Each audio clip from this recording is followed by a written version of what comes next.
Niklaus Furger, jetzt ist das Bioark eröffnet und sicher ein wichtiger Tag für auch als Fischbergmei-Präsident.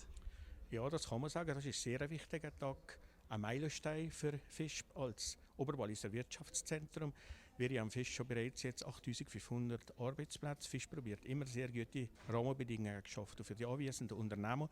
Und jetzt haben wir mit dem Projekt euch aktiv in die Wirtschaftsförderung eingegriffen, wenn ich dem so sagen darf, indem das die Urversammlung im Jahr 2013 den 3 Millionen Kredit für den Bau von dem Gebäude bewilligt hat.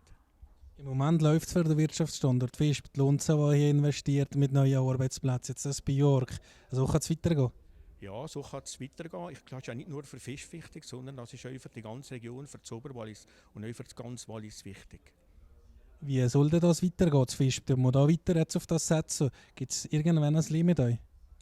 Ja, ich glaube, die Lunza hoffen wir, dass sie sich noch weiterentwickelt wird in den nächsten Jahren. Das ist ja für uns im Wallis sehr wichtig, dass wir gute, hochqualifizierte Arbeitsplätze haben. Jetzt hat man das Bioark-Gebäude eröffnet und tut sich heute schon mit dem Gedanken fassen, eventuell ein zweites Gebäude machen. Und das wäre natürlich gut, weil so schafft man hier für das Oberwallis sehr hochqualifizierte Arbeitsplätze und hilft somit euch, dass der Braindrain hier in unserem Wallis gestoppt werden kann. Ihr habt es angesprochen, der Brain Drain. Ist das ein grosses Problem hier auch für Visp? Ja, es ist sicher, dass die Leute, die Walliser sind, die sich in einer Fachhochschule, in einer Hochschule ausbilden, dass die nachher auch hier im Oberwallis einen guten, adäquaten Arbeitsplatz finden.